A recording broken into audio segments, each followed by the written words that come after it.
La province du Sichuan a déployé 9 hélicoptères dans la zone la plus touchée par le tremblement de terre, dont 5 à Ya'an. Aujourd'hui, nous volons vers le village de Caoke avec certains équipements du réseau d'État. Ils nous ont dit qu'après avoir rétabli l'électricité pour plus de 200 foyers du village, la première étape de la réparation d'urgence du réseau électrique tire à sa fin. Le village de Caoke se trouve dans un canyon de haute montagne. Les hélicoptères ne peuvent apporter des fournitures qu'à une petite plateforme, puis ils sont transportés via des routes temporairement ouvertes. Sur le chemin, nous avons vu d'énormes pierres déboulées des montagnes.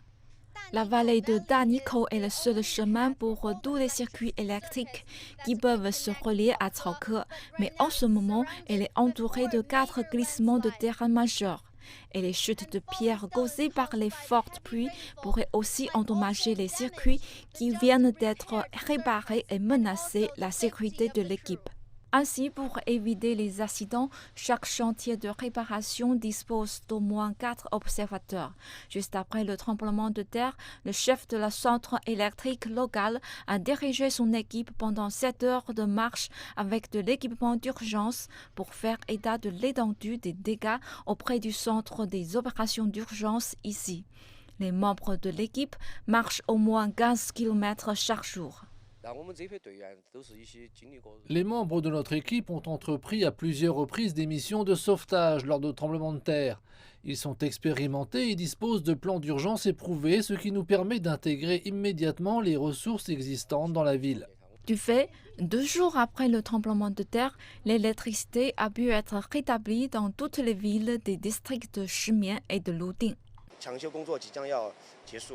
La première étape consiste à assurer l'alimentation électrique grâce à l'éclairage de secours.